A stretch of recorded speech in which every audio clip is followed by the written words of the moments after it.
Hi guys. This week we're gonna do yeast bread. I'm gonna show you how to make a loaf of bread and rolls. This is a really easy yeast bread recipe. You can find lots of different recipes for bread.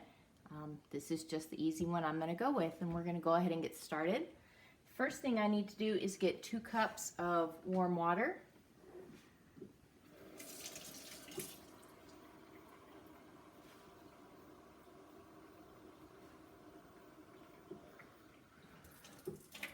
And remember, when you measure your liquids, you have to look at your liquid measuring cup from the side. So there's 1 cup there.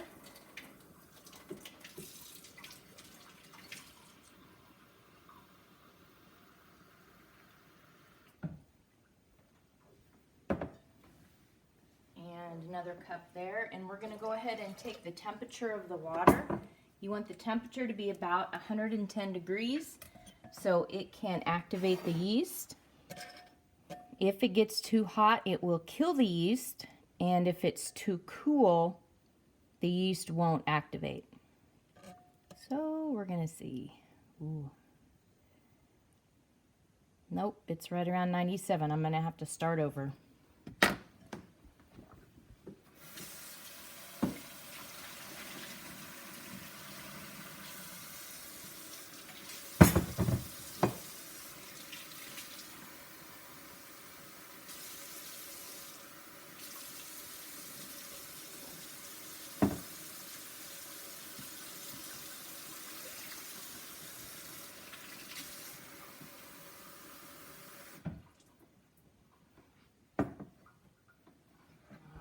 So we'll see if that's warm enough.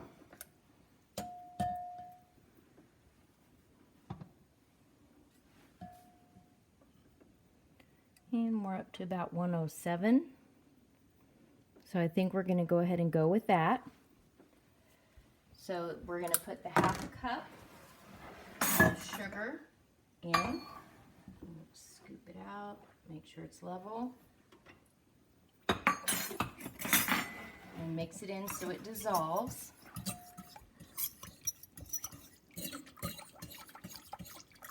And the hot water, of course, helps dissolve the sugar.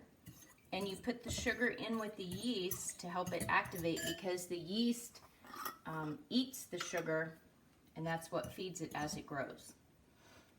And this recipe calls for 1½ tablespoons of active dry yeast. Now, I'm going to put 1 tablespoon in, and I do not have a 1/2 tablespoon, but since I know 1 tablespoon is 3 teaspoons, half of that is 1 teaspoon, and then a 1/2 teaspoon. And you kind of just stir it in a little bit, and then you let it set until it foams up, and that'll be about 5 minutes. So you can see the yeast is foamed up in the bowl with the water and the sugar. So we're going to go ahead and start adding everything else. We're going to add 1½ teaspoons of salt. You never want to put the salt in before the yeast activates, because salt kills yeast. So we put the salt in now. And then a 1/4 cup of oil. And remember, we measure it again at eye level.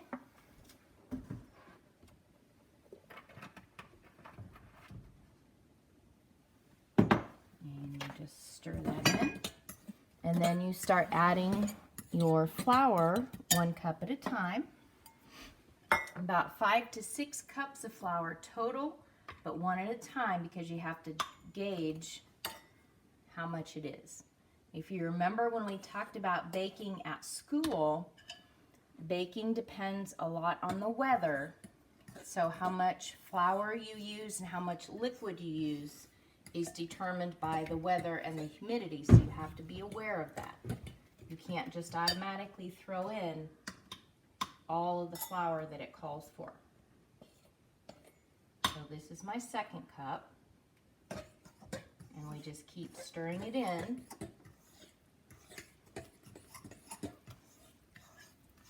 And if you're actually making bread, when the yeast starts to activate, like it was, you can smell it.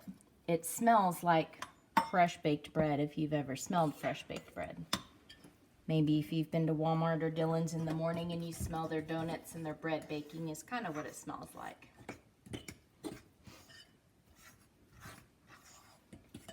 So we've got 3 cups of flour in and it's getting pretty thick.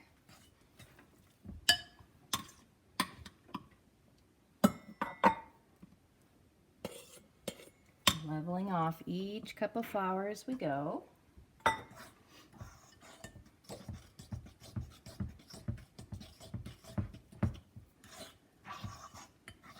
Now you can make bread, homemade bread, with a big stand mixer.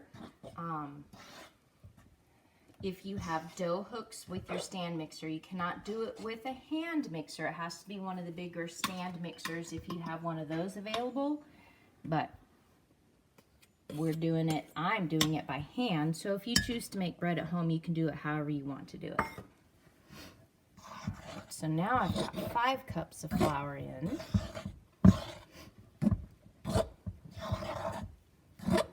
It's getting pretty thick.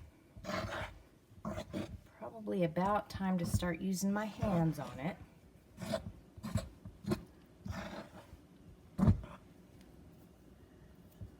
Let's take that off of there.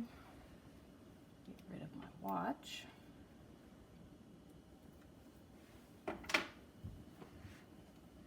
And then start kneading it by hand in the bowl until it all comes together in a ball.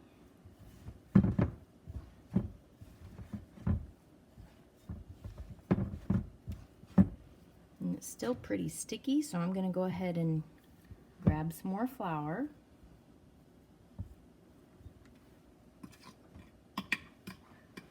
I'm going to measure out my cup, but I'm not going to add the whole cup in just yet. I'm just going to go about half a cup and continue mixing. I don't want to add too much if I don't need it. And so far that looks pretty good. I'm going to go ahead and take it and put it on the counter like we did with the biscuits. Rest of my flour out.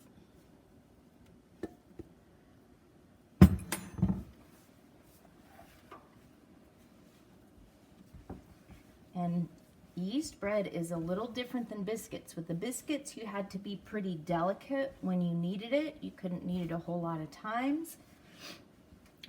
But with yeast bread, you want to work it a lot. It's more heavy duty. You knead it a longer time, more often, until it becomes nice and smooth and it doesn't stick to everything. So you just keep working it.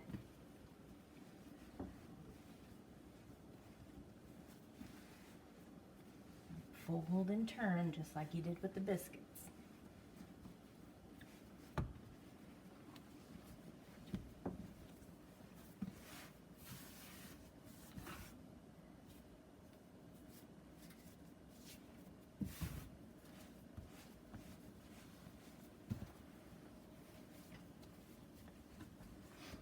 And you'll know it's kneaded enough when it's all nice and smooth.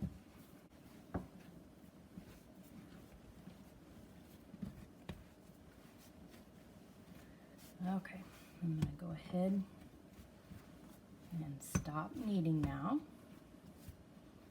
And that's a fairly smooth texture. It needs to be formed into a ball.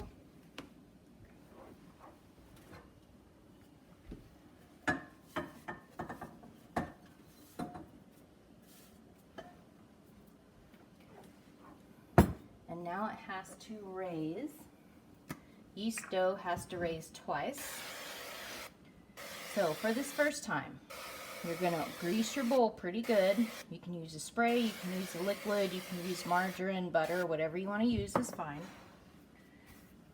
I'm going to drop my dough in, and then I'm going to take it out and drop it in again upside down. That way the top of my dough is greased as well as the bottom so it doesn't stick. as it's raising.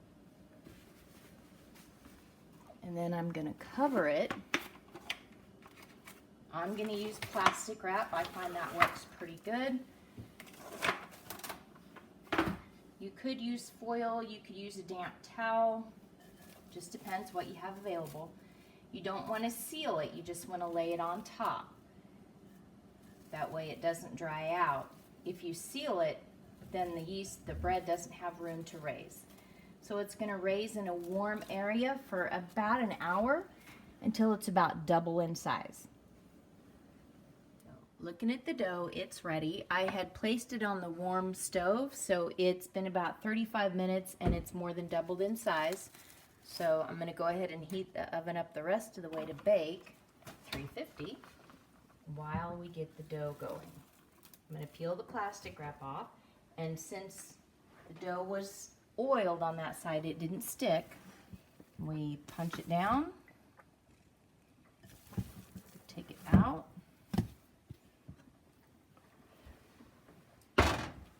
And we're going to divide this in half. This recipe will actually make 2 regular size loaves of bread. I'm going to make 1 loaf, and I'm going to use the other half for rolls so you can see the way it works both ways. So I'm going to put just a little bit of flour down, and I'm going to do the loaf first. I'm going to roll it out in a rectangle.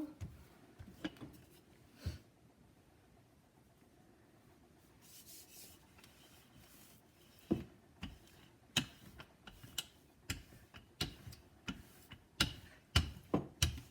you just kind of roll it out. Now, this is the easiest way to make a loaf of bread.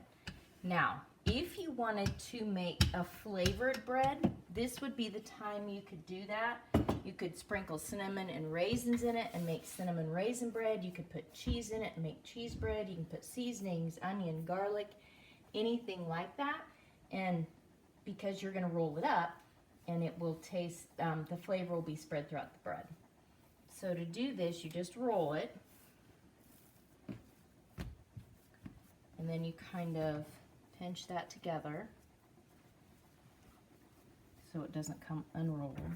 And then you fold your ends in and pinch them in.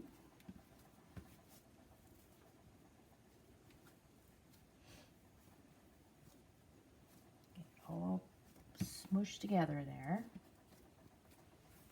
so it looks like a loaf. You're going to take your bread pan and spray it. Now, if you don't have bread pans and you want to make a loaf of bread, you can put it in a cake pan or on a cookie sheet. It won't necessarily be the shape of the loaf pan, but it'll be like a loaf of bread you'd buy at the store, like an Italian bread or French bread or something like that. So we're going to set that in like that, and we're going to let that set, and it'll raise again in a little bit, but we're going to go ahead and start working on our rolls.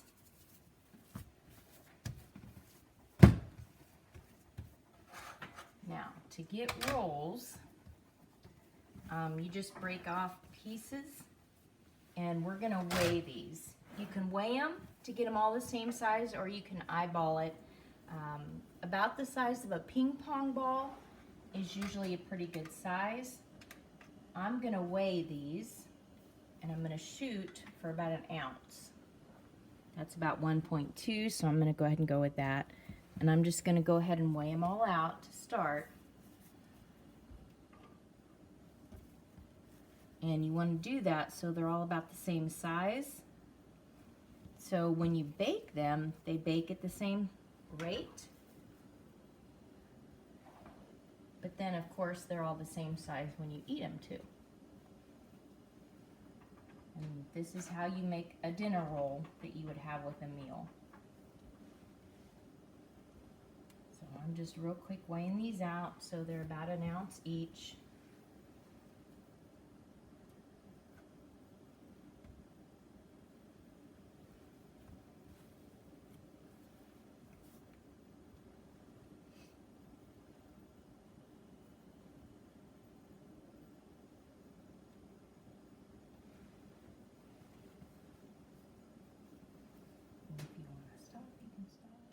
I've weighed out all the dough, and I've got about 22 rolls here. So they're all about the same size. Now what you're going to want to do is kind of roll them around, but then you want to pull it and curve it underneath the bottom and make them round so they look nice and round when they go in your pan. So you kind of roll them and you want to shape them.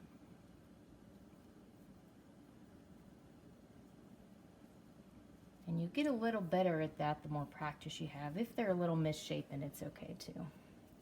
They're still going to taste good even if they're not exactly all the same shape. But that way, when you pull it and wrap it around the bottom, it helps make them more smooth on top and makes them look a little bit better.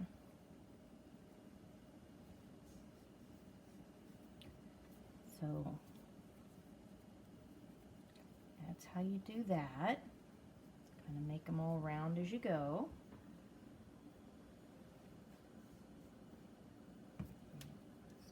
So taking a look at my bread dough, it's starting to break open a little bit, so I'm going to go ahead and smush it back down again. It's already starting to rise, and it doesn't matter if it breaks open, it just won't look quite as pretty. So just going to work with it a little bit more, and we'll let it keep rising there. I'm going to go ahead and put the rolls on the pan, and I'm using parchment on this pan.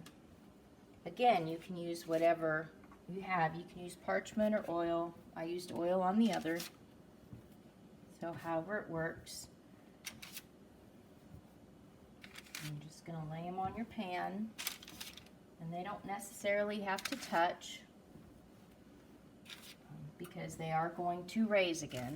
You're going to set them back to let them raise about 30 minutes to give them a good size. And like we did before, we're going to go ahead and cover them.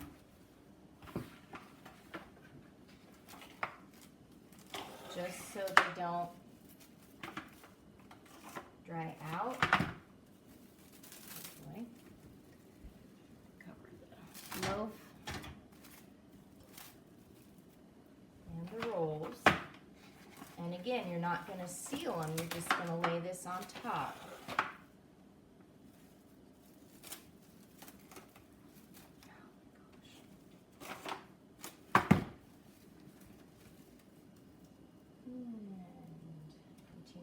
With the plastic wrap. Just want it so they don't dry out. It doesn't have to be perfect. And they are sitting on the one oven as it's preheating to bake. We're going to let them set for 20 to 30 minutes until they raise. And then we'll check them and get them in the oven. Okay, the bread and the rolls are finished rising. You can see how it's come up over the top of the pan, so I'm going to peel the plastic off, and it's ready to go in the oven. And the rolls have gotten bigger, so they're ready to go in the oven. And the oven's set at 350, and the bread bakes for about 30 to 40 minutes. The rolls will bake for probably 15 to 20 minutes. 15 minutes and the rolls are finished. So I'm going to go ahead and take them out. You can see they're a nice golden brown. Scoop the bread over to the middle, and we're going to leave it there for a while longer. It's not quite done yet, but the rolls are finished. Bread's been in for 30 minutes and it's finished. So I'm going to go ahead and take it out. And you can see it's brown on top. And if you look through the pan, you can see the sides are brown as well. That's how you'll know it's finished. And let them cool. You'll take it out and slice it up and eat it.